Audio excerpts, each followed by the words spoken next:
Pessoal, então eu estou aqui com o nosso voluntário, o Afonso, que vai nos ajudar aqui no estudo cinesiológico da coluna vertebral. Vamos fazer as considerações anatômicas aqui.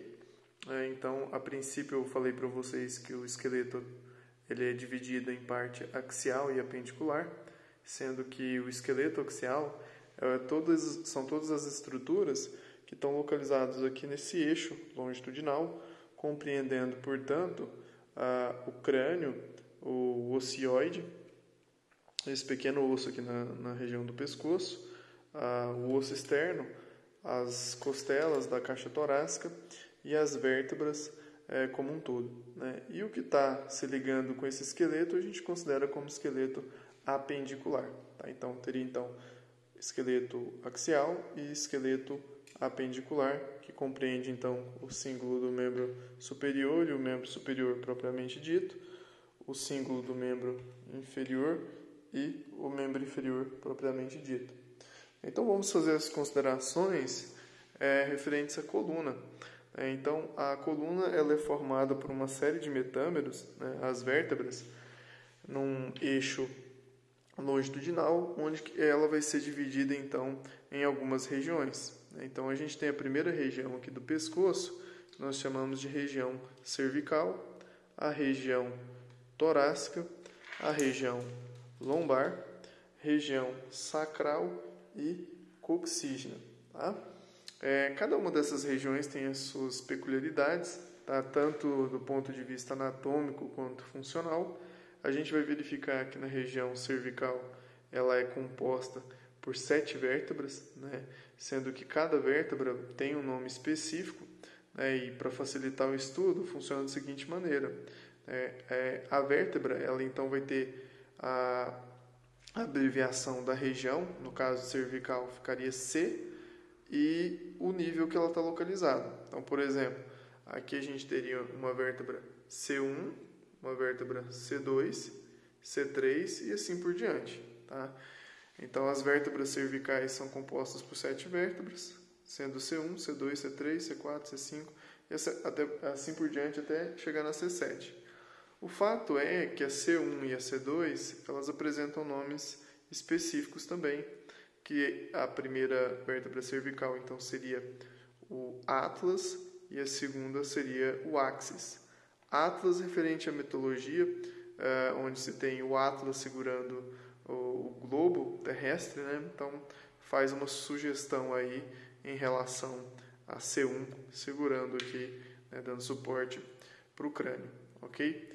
Característica aqui da região cervical é que ela tem essa curvatura, que a gente já vai comentar um pouquinho sobre ela. Vou terminar de falar sobre as demais estruturas.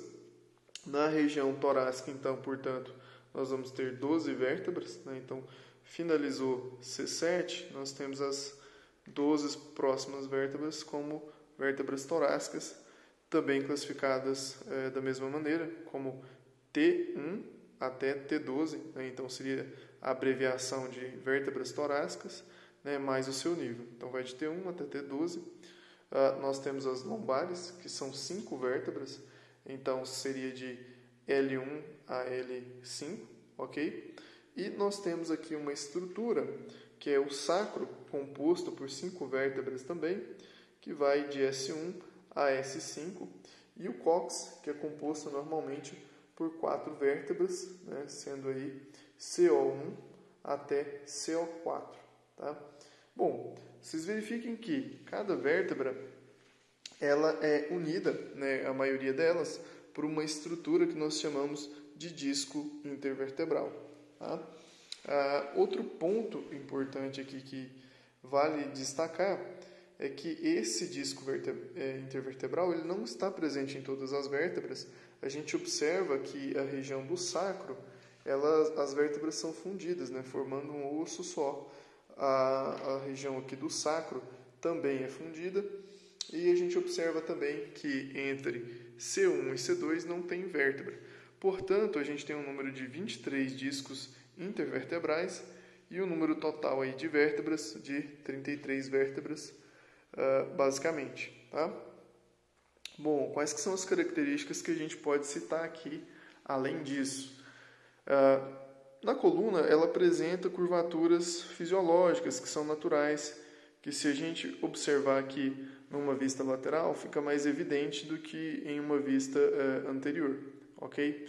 Então, a gente observa que em uma vista lateral, nós temos uma concavidade aqui, uma convexidade aqui, concavidade e convexidade como um todo.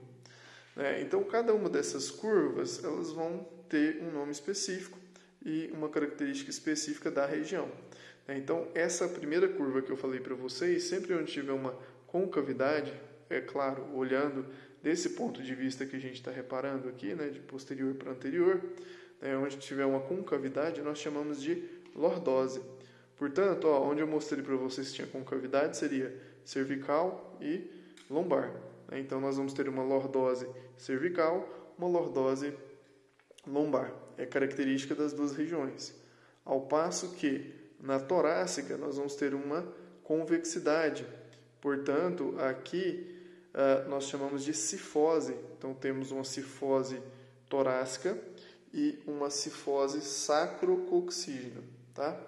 É claro que também as regiões, a gente tem região de transição. Então, você pode ter uma região aqui, cérvico-torácica, região cervical como um todo, região cérvico-torácica, região torácica, região tóraco-lombar e região lombar como um todo e lombo-sacral. Tá? São aí as regiões de transição. Olha, uma característica interessante é que cada disco desse aqui, ele apresenta um tamanho e uma característica importante. Então, quanto maior for o disco, maior vai ser a mobilidade da vértebra. O disco, ele serve, então, portanto, para dissipar as cargas mecânicas que atravessam a coluna como um todo. Então, quanto maior for o disco, em teoria, maior vai ser a mobilidade da vértebra e maior vai ser a sua chance de dissipar uma carga mecânica de maneira adequada, desde que ele esteja funcional. Um outro ponto também que a gente deve destacar é que no interior aqui da coluna como um todo, nós temos um canal onde que está localizado aqui, o canal vertebral, onde está localizado a medula espinal, que é uma estrutura que faz parte do nosso sistema nervoso central, importante aí, portanto. E além disso, a gente vai verificar também que existe um forame, que o forame seria uma abertura entre as vértebras. Observa que entre as vértebras existe essa abertura aqui. Essa abertura, saindo, portanto, aqui do canal vertebral, é o forame intervertebral. Tá? O que acontece? Esse forame é interessante porque aqui é onde vai estar saindo as raízes nervosas. Tá? Aqui é onde sai o nervo espinal. Ok? Então, observa que por dentro da vértebra, no canal vertebral, que a gente já vai estudar, vocês vão ter um vídeo específico da anatomia das vértebras, vocês vão verificar que tem esse canal vertebral, a medula está passando por ele e solta então as suas raízes nervosas por meio do forame intervertebral. Só que, olha, eu comentei com vocês sobre o disco intervertebral. Esse disco intervertebral ele é formado por um anel fibroso e uma estrutura no interior que é um disco pulposo. Uma estrutura pulposa, material pulposo. Basicamente ele é uma consistência mais aquosa, sendo que o disco ele tem aqui então na sua parte mais externa uma característica de ter uma membrana bastante forte, e com fibras em vários sentidos, que então dá a conferência de bastante força para ele, suporta bastante carga na verdade.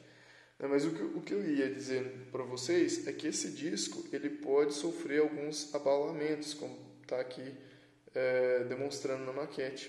Tá? Por exemplo, ele pode herniar para o lado ou para trás, e dessa forma pode acontecer a compressão da raiz nervosa. Tá? Ele não só pode herniar, como ele também pode romper essas membranas, né, e aí pode acontecer o extravasamento do núcleo pulposo para a região da raiz nervosa, ao qual é extremamente irritativo para essa raiz e pode causar dor, né, nessa região. A compressão mecânica também aqui da hérnia também pode causar dor no indivíduo, ok? Normalmente essa hérnia, dependendo do estado do indivíduo, ela é reabsorvida num período aí de até 2 anos, tá? Então, não necessariamente o indivíduo que teve uma hérnia, ele vai ter essa hérnia novamente, tá? Então, só fechando o nosso vídeo aqui, a gente viu a quantidade de vértebras que existe na coluna, ao total de 33, divididas aí nos segmentos cervicais, torácicos, lombar, sacral e coxígeno. A gente verificou a quantidade de números de vértebras de cada região, né, que vai aqui no caso cervical 7, torácica 12, lombar 5, sacral 5, coxígeno 4, ok? É claro que pode ter variação anatômica, ok? E a gente verificou as principais curvaturas fisiológicas também da coluna, no caso lordose cervical, cifose torácica, lordose lombar e cifose sacrocoxígena. A gente verificou também a estrutura do disco intervertebral e o forame intervertebral, bem como o canal vertebral onde passa a medula. Tá? Esse é um vídeo bem rápido, um resumo basicamente das estruturas, né? Não abordei muito a questão de função. Espero que isso aqui vai ajudar vocês.